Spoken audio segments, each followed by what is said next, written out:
A very good evening and a warm welcome to your primetime news from our studios here in Eros Park. I'm Selima Shimwefeleni Masipa. Leading our news bulletin tonight, Head of State Dr. Hage Geingob today arrived in Switzerland to take part in the World Economic Forum Summit, which commenced on Sunday and will end on the 26th of May. World Economic Forum is an international organization that was started with the aim to improve the state of the world. A statement issued on Sunday by the Namibia Investment Promotion and Development Board noted that this is the first time Namibia will be attending the meeting, which is taking place under the theme History at a Turning Point, Government Policies and Business Strategies. Geingob is expected to join over 2,000 leaders in Davos. According to the statement, Namibia's agenda at World Economic Forum is to announce that the country is open for business and present high-value investment opportunities in identified sectors. While showcasing the country's green hydrogen potential certainly tops Namibia's agenda at World Economic Forum, other key sectors have been specifically identified for investment promotion at the gathering, namely infrastructure, transport and logistics, tourism, agriculture, as well as oil and gas. Our next story comes from the Ministry of Environment and Tourism, where Minister Pohamba Shifeta recently noted that Namibia is scaling up efforts to conserve and restore biodiversity both inside and outside protected areas to help address threats to biodiversity the country faces, such as poaching of high-value and endangered species, as well as human-wildlife conflict. Speaking on the occasion of the commemoration of the International Action Day for Biological Diversity, Shifeta said the country needs to ensure that existing conservation areas are well managed and are delivering benefits to people and biodiversity. He said the country is also making efforts to keep climate change well below 2 degrees Celsius compared to pre-industrial levels and to prevent the worst climate change impacts from occurring. Shifeta noted in Namibia, the government is also prioritizing nature-based solutions as part of its adaptation to climate change. Adding, this includes initiatives such as wildlife farming, development of ecotourism, and value addition and product development from indigenous plant resources. On to the arts. Netherlands-based Namibian artist Shishani Vranks and visual artist Namibian-based Peter Amothenu and France-based Frank Juester will represent Namibia at the Africa Week celebrations at the UNESCO head office in Paris. Isabel Bento compiled this story. The UNESCO Africa Week celebration taking place from today until the 25th of May were initiated by UNESCO Africa member states to mark the annual Africa Union celebration of Africa Day. A media statement issued by the Namibian ambassador to France and permanent delegate to UNESCO Albertus Oghum on Friday stated that Africa Week showcases the vibrant African cultural heritage annually in line with the annual Africa Union African Day theme. The ambassador said it brings together the continent's 54 member states' musical and artistic expressions together with a gala evening and culinary cocktails serving various African cuisines. A wide range of participants are expected from UNESCO member states, Secretariat, French public and private sector, as well as civil society. Now, the Foreign Press Association Africa, in a recent statement, condemned Western media outlets for using images of black people alongside stories of the monkeypox outbreak in North America and the UK.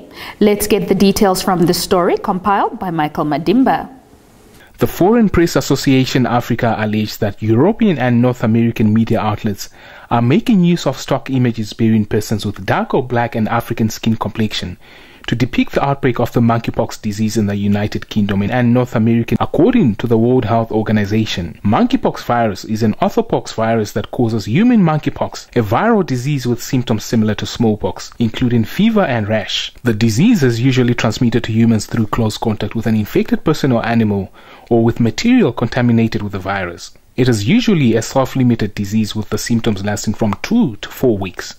Based on currently available information from the World Health Organization as of 21 May, cases have mainly, but not exclusively, been identified amongst men who have sex with men, seeking care in primary care and sexual health clinics. The association added that it condemns the perpetuation of this negative stereotype that assigns calamity to the African race and affords immunity to other races. The association in a statement noted that it finds these actions very insensitive and it is glaring in and the lack of dignity afforded to black and brown-skinned victims of the disease outbreak. The association noted that at a time when the world is forging alliances against systemic racism and racial stereotypes, editorial managers are urged in news outlets based outside Africa to update their image policies and censure their staff from the allure of using images of Africans, people of African descent, or people living in Africa to depict outbreaks of diseases or any calamities.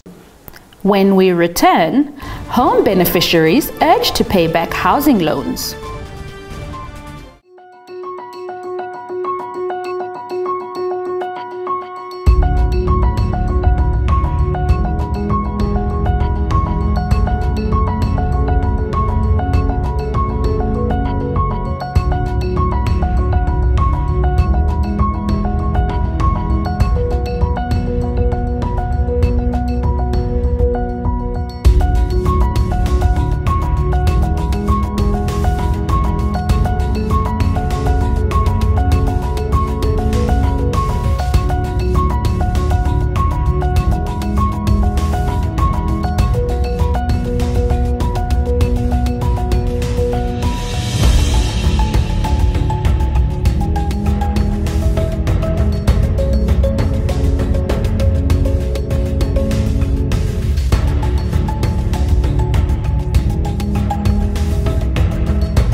Primetime business segment tonight, we begin with housing matters.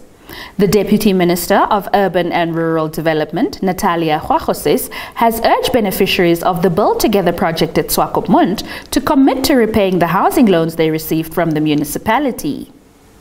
Hwachoses was speaking at the handover ceremony of 70 houses under the program in Swakopmund on Friday, told the beneficiaries that this would further enable more people who are in need of shelter to benefit from the project. She noted the importance of making every possible attempt to repay the loan, because the Build Together scheme is a revolving project in a sense that once you're done repaying your loan after 3 to 4 years, we will bring new people onto the list. She further advised that beneficiaries should set up small businesses such as tuck shops and salons at home, as these would benefit their families and help them pay off their loans quicker. The houses, which range between 120,000 Namibian dollars and 140,000 Namibian dollars, were all directly funded by the municipality, and beneficiaries are only expected to pay back 80,000 Namibian dollars of that amount.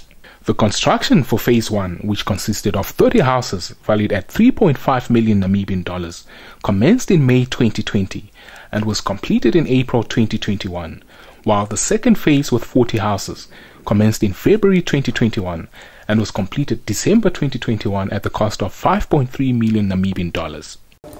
On to neighboring Zimbabwe, where President Emmerson Mnangagwa has praised Chinese investment for changing the economic landscape in his country and other parts of Africa, while blasting the West for plundering African resources for decades.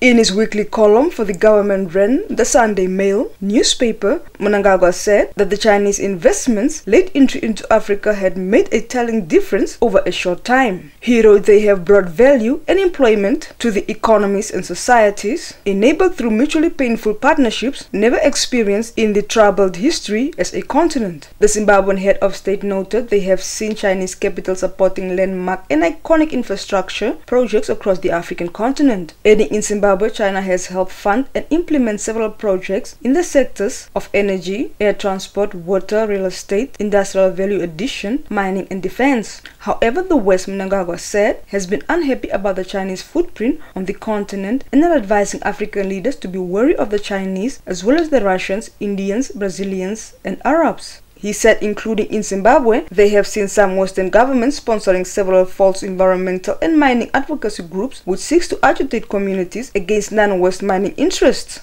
Stay tuned for the sports news, but first, your economics roundup, followed by the weather forecast.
Welcome to Sport Planet, where we bring you all things sport. I'm Michael Madimba.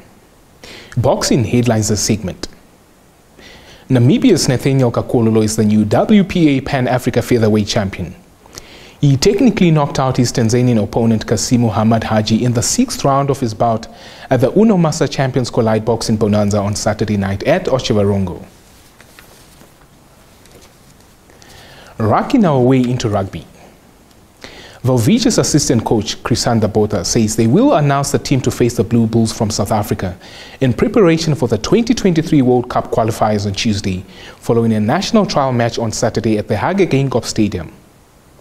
Two teams made up of local players faced each other at Hage Geingob Stadium in Windhoek, with the blue team winning 50-31 against the red team. The match was organized to allow the coaches to select a squad of 26 players who will face the Blue Bulls invitational team on the 4th of June at the Hage Geingob Stadium.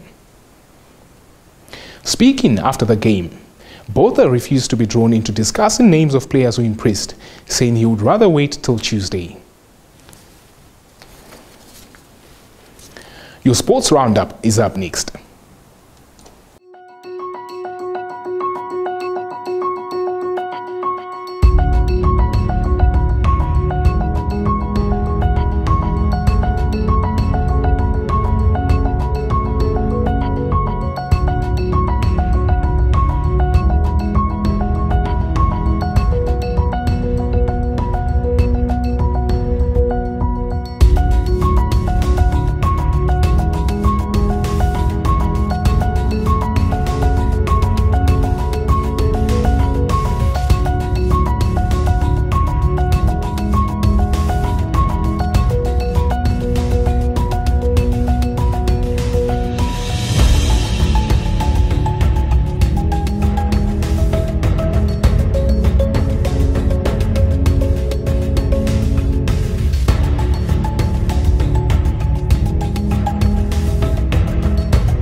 That's where we leave it for this evening. Thanks for watching. If you're new to this channel, please subscribe, like, share and press the notifications bell to stay posted on the latest happenings locally and globally. Also feel free to interact with us in the comment section. Catch us on the morrow as we bring you yet another edition of Primetime News. From myself, Michael Madimba, and the entire production crew, it's good night.